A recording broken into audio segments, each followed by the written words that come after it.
And actually, really many people are wonder what's the really difference between the preamp, the standard preamp and a custom preamp. Does this sound really different?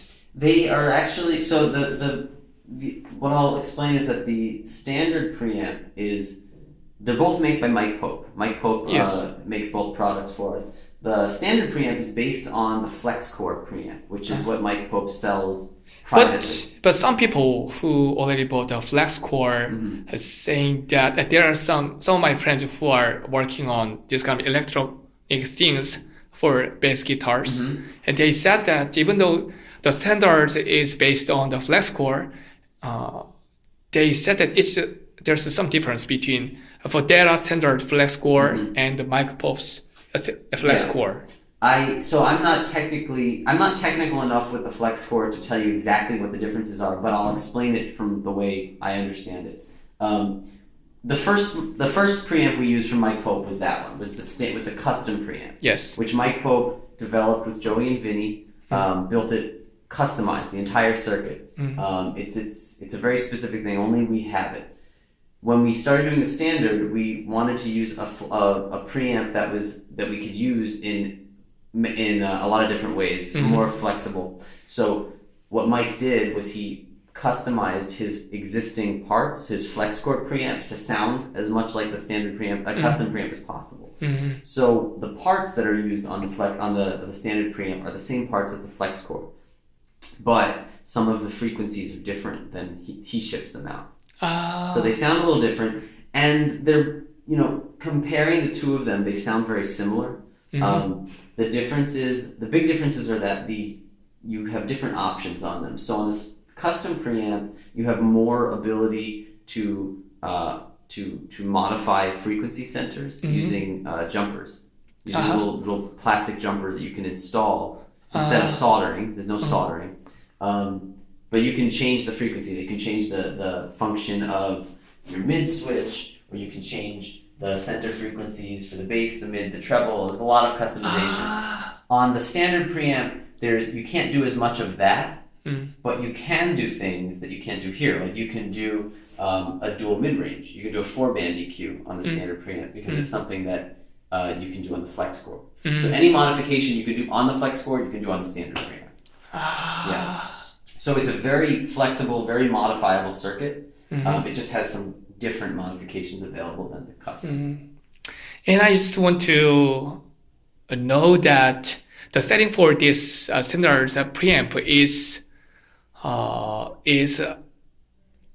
Mike Pope's preference or Fodera's preference? It's Fodera's preference, which we basically asked Mike Pope to make a version of his FlexCore preamp that sounded like our custom preamp.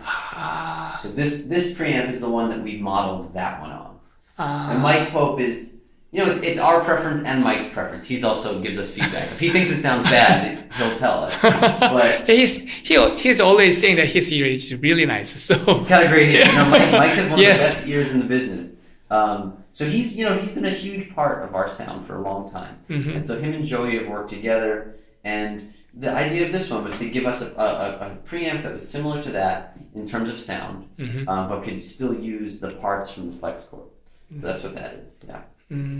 So all the parts is just the same with the FlexCore, but modified. Does Hertz is just modified? Yes, that's my understanding of how that works. Mike might be able to give you more information on that. Mike, I know he's available on the internet. But he say that he's not living in New York anymore. Mike is he's not in New York City. He lives in Maryland now. Yeah.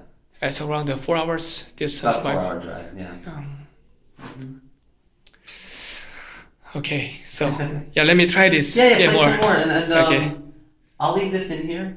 Let me know if you have any questions. I can explain the preamp, and I can explain the preamp on this too if you'd like. If you already know it, that's fine. Okay. Yeah. But these, what's nice about the basses we have in here, so these are mostly our standards, but they give you a good idea of what different wood combinations we'll offer. Okay. So we have ash with palfaro, there's ash with ebony, alder, rosewood, ash, maple, walnut, ebony, and then again. I just wondered how do you know that this is ashy? Because when we do the classics, we only do ash bodies with maple fingerboards. So you know by looking at the fingerboards. So Fodera people think that the ash body is combined with maple is the best. Well, for the standard classics, we wanted to make the instruments as classic as possible. And so classic 1970s jazz basses with maple fingerboards were ash bodies. That's the classic sound. And then we wanted to do also the rosewood with alder, which is the other classic 1960s style sound. That's just, for this particular standard model, that's how we decided to do it. We also love the sound of ash with rosewood. Like on customs, was many times, actually, one of my favorite custom options is alder with maple, because it's a combination of warm and bright. Yes, right. And we have very bright sound. Yes. And actually, when you get a chance to play this one, this is mahogany with maple. Mahogany is quite warm. It's kind of like alder. It's a little bit more mid-range. Yes, right. That's a great combination. Wow. It's actually very warm, but it has a nice brightness and snappiness because of the maple.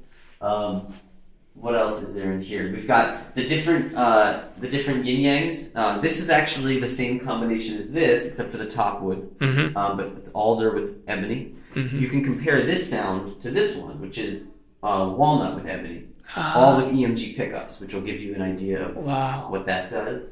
And other than that, that's about it. Here's another one's alder rosewood with the P bass, of course.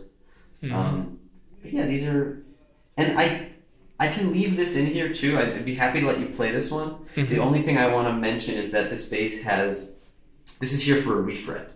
So this is not. It needs to be refret. So how much is it for refret? A refret? Yes. On a Fodera? Because one of my friends. About $1,000. It depends on how much work. Because one of my friends has his own Fodera for 5 strings, and actually he has only one bass guitar. So he really wants to practice with his guitar, but he's really afraid of. Right. Yeah, you know what I'm saying. Yeah. Well, it's not common. Basses don't have to get refretted that much. You can see this one's an older bass, and you can see how far the frets have been filed on this. I mean, they're very low. I'm not even sure you should play this because I don't think it'll give you a good idea. I think better off play that one for the custom because these frets are too low. But yeah, we're gonna be refretting this one. This was, I think, from probably the 90s. 90s? Yeah, the 90s. It's an older one. Beautiful cover top, though. And I want to get some idea of the wood difference. Because some people say that in 90s and early 20th century, the Fodera used better wood than now. Is that true?